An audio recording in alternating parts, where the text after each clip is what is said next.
观众朋友，大家好，我是中医师李浩然。我们到了这个年纪，最怕的不是口袋没钱，而是身体出状况。这些年来，我听过太多养生之道，但其中有一条，我相信已经深深烙印在您每天早晨的习惯里：起床第一杯水，排毒又养生。这听起来多么美好，多么理所当然。但是今天，我必须凭借我行医40多年的良心，告诉各位一个可能让您震惊的事实，这个您深信不疑，每天虔诚执行的习惯，只要错在时机和方式，它就不是蜜糖，而是慢性毒药。它不仅无法让您长寿健康，还可能在您毫无察觉的情况下，日复一日，一点一滴地熄灭您体内那把最珍贵的阳气之火。您知道吗？问题的根源其实不在于喝水这件事本身，而在于您立刻喝大口灌的方式。中医是人体为一个小宇宙，有自己的日出日落、春夏秋冬。当您刚从睡梦中醒来，您的身体这个小宇宙还处于黎明前的黑暗，阳气刚要萌发，脾胃刚要苏醒的关键时刻。在这个时候，如果您强行灌入一大杯水，尤其若是凉水或冰水，就等于是在亲手伤害您的脾胃，耗损您的生机。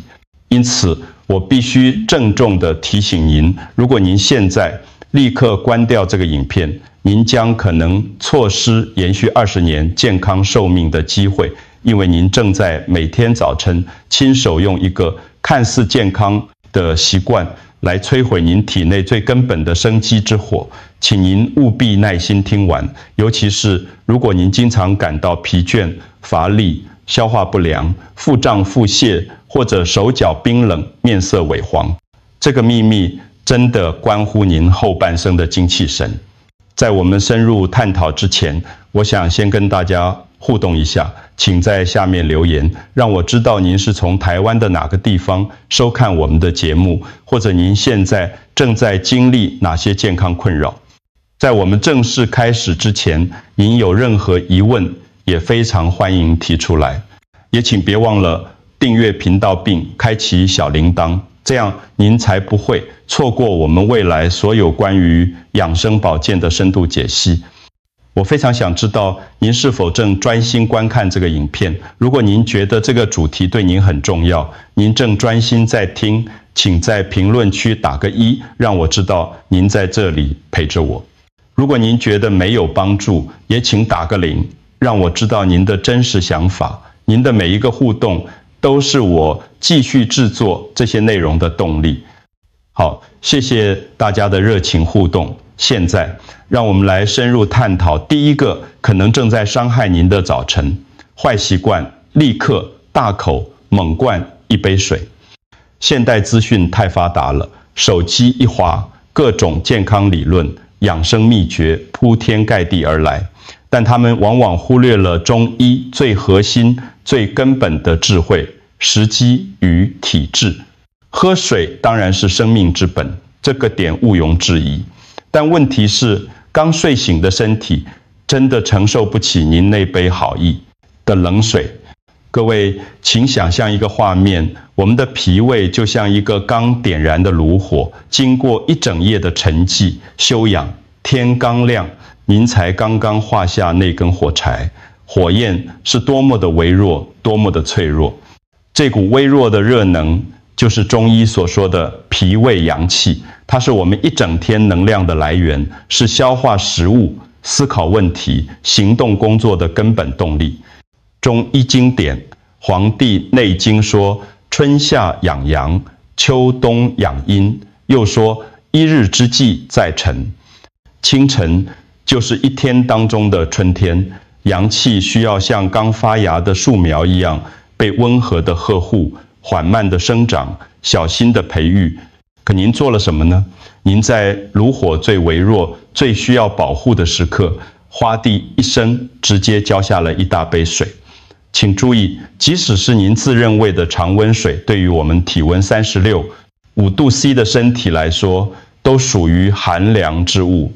更不用提那些从冰箱拿出来冰得刺骨的冰水了。您觉得这把微弱的火苗还能烧得起来吗？答案是很难。我记得非常清楚，大约3年前，我有一位病人梁女士，52岁，住在台中。她走进我的诊间时，面色萎黄暗淡，神情疲惫不堪，整个人看起来比实际年龄老了至少10岁。她拉着我的手，焦急地说：“李医师，我到底怎么了？我每天都很认真喝足8杯水，早上起床第一件事就是喝500cc 的温水味。什么还总是全身沉重，腹胀难受，大便不成形。”他还补充说，他总觉得头昏昏沉沉的，像裹着一条湿毛巾，怎么睡都睡不饱。我仔细把脉，又看了看他的舌苔，果然舌体胖大，边缘有齿痕，舌苔白腻。我告诉他，梁女士，这就是典型的湿气困脾，而问题的根源很可能就出在您那杯健康的第一杯水。她惊讶地瞪大眼睛，可是网路上、电视上都说要喝啊。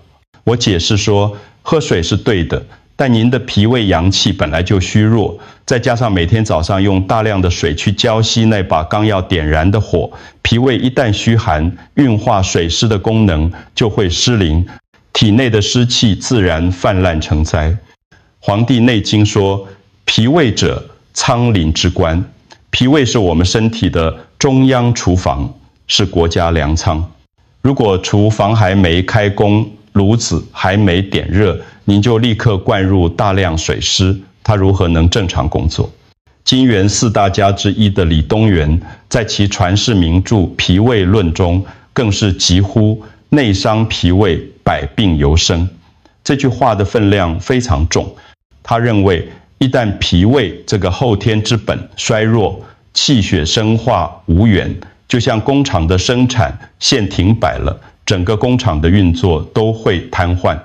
后来，我建议梁女士改变早晨的习惯，醒来后先静躺几分钟，然后做些轻柔的伸展，等身体完全清醒后，才小口小口地啜饮约100cc 的温热水。3个月后，她回来复诊，整个人容光焕发，笑着说：“李医师，我现在每天早上都觉得神清气爽，那种沉重感完全消失了。”所以各位朋友，请切记，这杯看似养生，实则错误的水，正是许多人常年湿气重、无精打采、越睡越累的真正罪魁祸首。如果说立刻喝水是在伤害您的脾胃之火，那么我要谈的第2个早晨坏习惯，更是雪上加霜，火上浇油。一起床立刻就吃早餐。我知道很多人听到这里一定会反驳，会疑惑：李医师，您糊涂了吗？早餐要吃好，早餐是一天中最重要的一餐，这不是你们医生常说的吗？是的，吃早餐绝对正确，这一点我完全同意。但关键在哪里？关键同样在于时机，在于您什么时。后吃怎么吃？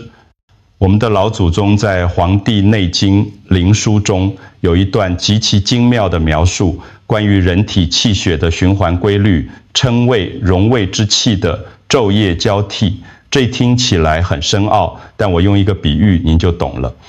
您可以将荣气理解为后勤补给部对属阴在体内循环滋养5脏6腑，将卫气理解为边境防卫军，属阳在体表运行，防御外邪入侵。夜晚我们睡觉休息时，防卫军会从边境撤回城内，从体表进入体内，温暖滋养脏腑。这就是为什么我们睡觉时体表会比较凉，但体内是温暖的。清晨醒来，正是交接班的关键时刻，防卫军正要从城内缓慢的、有序的开拔到边境，从体内来到体表，准备开始一天的防御工作。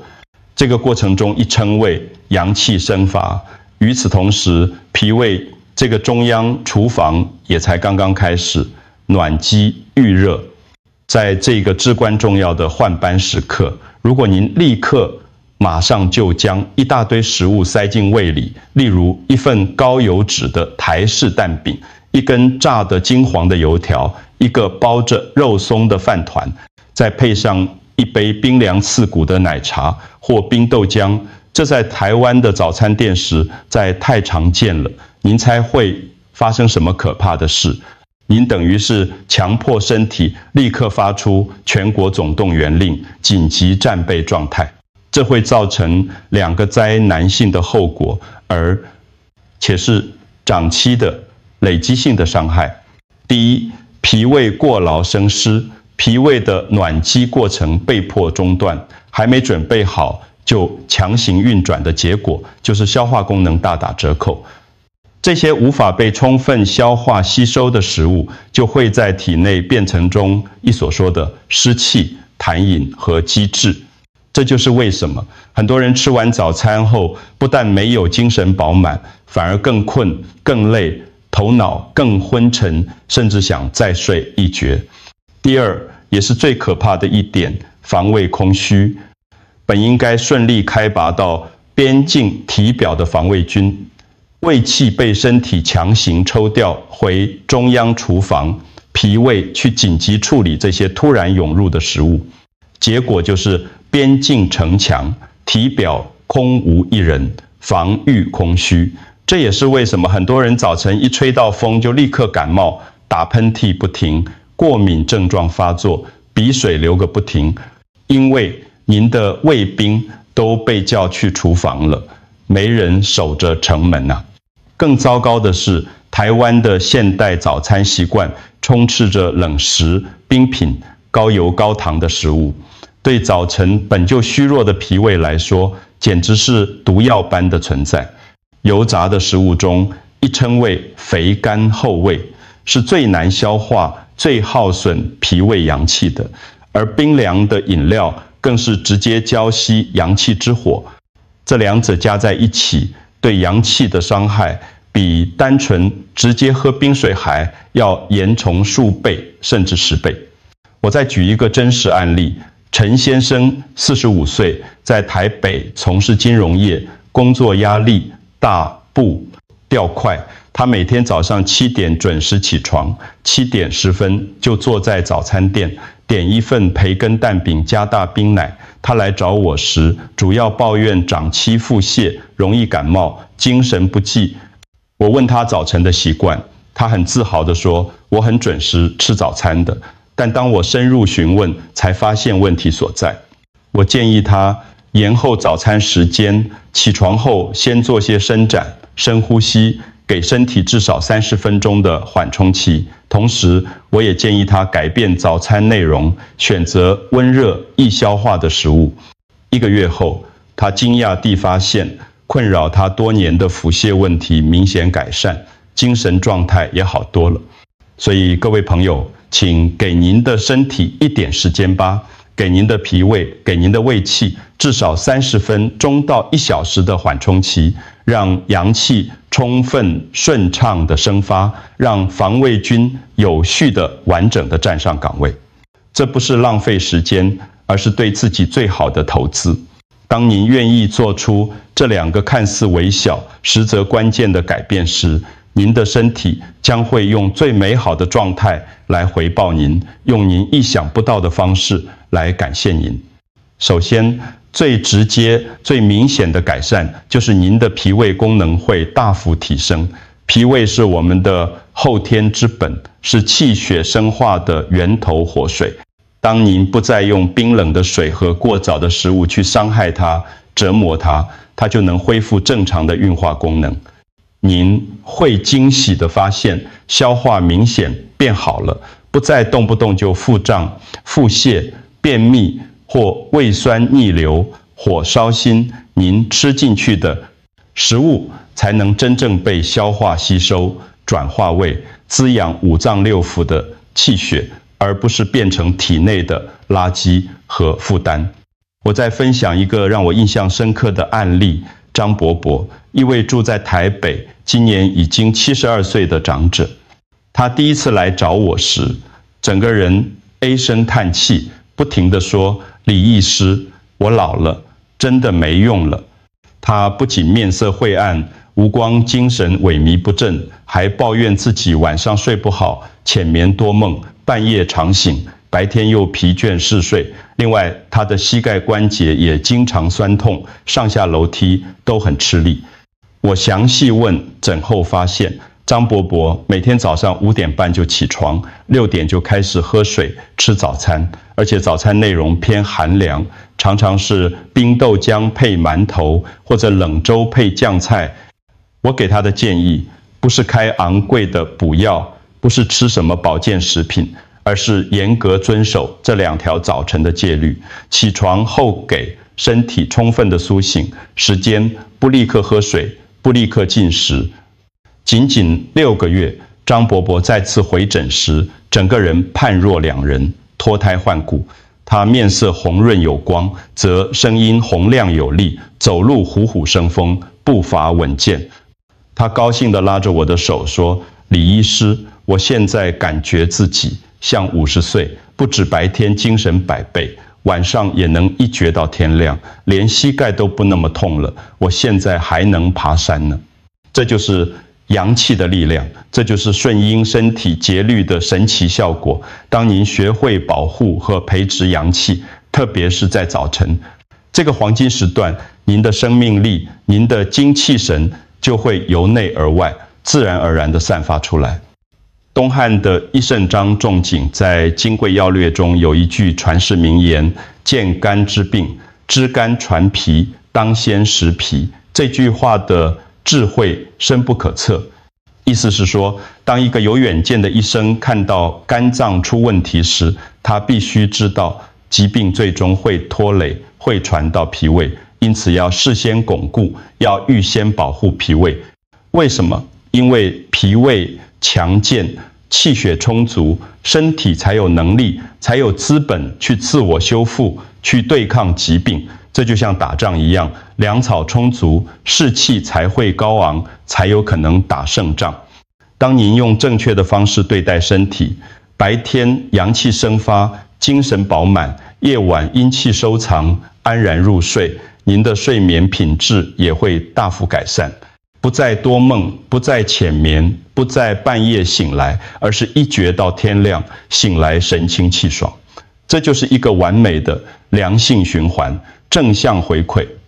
说了这么多理论，讲了这么多案例，到底什么才是真正符合中医智慧、符合人体节律的正确早晨流程呢？我为大家精心总结了这一套非常简单但效果惊人的早晨黄金5步骤。请您从明天早上开始，一天一天，一步一步耐心的实践。第一步，静卧缓醒，大约需要1到2分钟。早上醒来，无论是闹钟响起还是自然醒，千万不要像蛋黄一样立刻弹起来，请先睁开眼睛，安静的、放松的躺在床上1到2分钟。这个过程是在温柔的告诉您的身体，告诉您的意识，我们要准备起床了，不要急。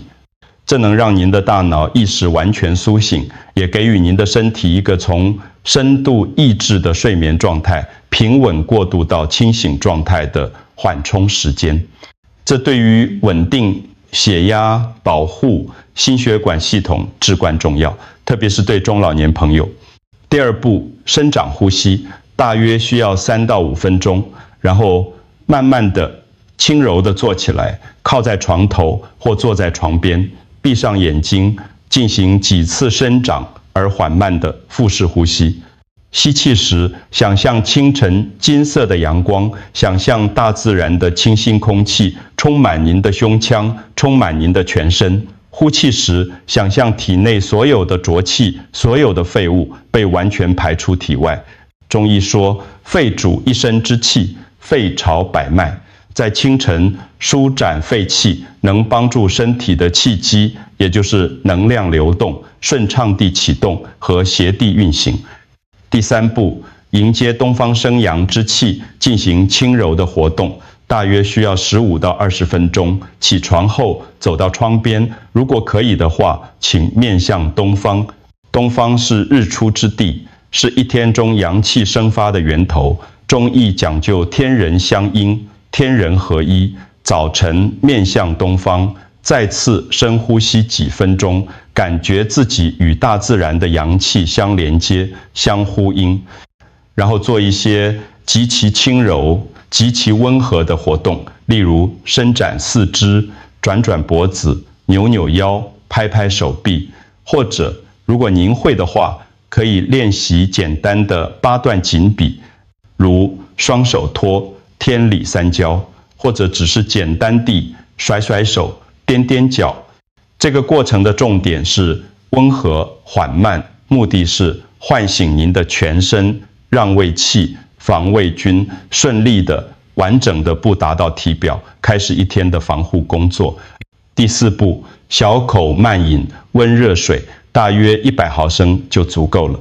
当您感到完全清醒，上完厕所，做完轻柔活动后，才开始考虑喝水。请牢牢记住3个关键要点。第一，水温必须是温热的，最好接近我们的体温，绝对不能是凉水，更不能是冰水。第二，水量约100毫升就足够了，目的是润泽喉咙和食道，不是灌满胃，不是冲洗肠道。第三，方式要对小口小口缓慢的啜饮，让温水慢慢的、温和的滑过食道，滋润咽喉。第5步，悠闲地、从容地享受早餐，但需要等待30到60分钟。喝完温水后，请不要急着吃早餐，请再给您的身体一点宝贵的时间，等待大约半小时到1小时，做做家事，看看新闻，准备一天的工作。当您真正感觉到肚子有点饿了，胃开始动了，这才是脾胃发出的准备，就绪的讯号，我已经准备好了，可以开工了。这个时候再开始您的早餐，才是最理想的时机。关于早餐的选择，请记住2大黄金原则：温热与易消化。什么是易消化的早餐？1碗温热的小米粥，1碗养胃的山药粥，1碗清淡的蔬菜汤面，1份软嫩的蒸蛋，1碗温暖的地瓜粥，这些都是最好、最理想的选择。务必要避开冷的、生的、油腻的和难消化的食物，给予您的脾胃最温和、最友善的对待。记住，早餐不在于吃得多豪华、多丰盛，而在于吃得对、吃得巧。各位朋友，我们的身体真的是我们此生最宝贵、最忠实的伙伴和朋友。如果您能遵循它的自然节律，依照它的使用说明书来呵护它、对待它，它就能长久地、健康地为您服务。但如果您不断地违反它的节律，忽视它的需求，用暴力驾驶的方式对待它，那么这辆生命之车自然会提早故障、频繁维修，甚至提前报废。现代人许多莫名其妙的病痛，各种慢性疾病，并非因为营养不足，并非因为吃得不好，而恰恰是因为不懂得顺应身体的自然节律，被各种似是而非、似懂非懂的健康理论所迷惑、所误导，结果越养生，身体反而越差、越虚弱。所以，从明天开始，让我们一起给予身体应有的尊重和理解，给我们的脾胃一些苏醒的时间，给我们的阳气一些生长的空间，给我们的生命一些从容的节奏。我向您郑重承诺，向您保证，如果您能坚持3个月，您一定会感受到身体的显著变化、明显改善。坚持6个月，您会发现自己判若两人，脱胎换骨。坚持1年，您必定会由衷的感谢今天做出这个明智的决定，因为您为自己、为您的家人赢得了未来数十年的健康与活力、幸福与长寿。健康是人生最大的福报，最宝贵的财富。它需要透过正确的生活方式、良好的生活习惯，一点一滴地积累。希望今天的分享能给您带来真正的启发和帮助。如果您觉得今天的内容对您和您的家人朋友确实有所帮助，请给这个影片一个赞，并且分享给您关心的人，让这份健康的善意传播出去，让我们一起迈向更健康、更长寿、更幸福的人生。谢谢大家的收看和支持，我是李浩然医师，我们下期节目再见，祝福大家身体健康、平安喜乐。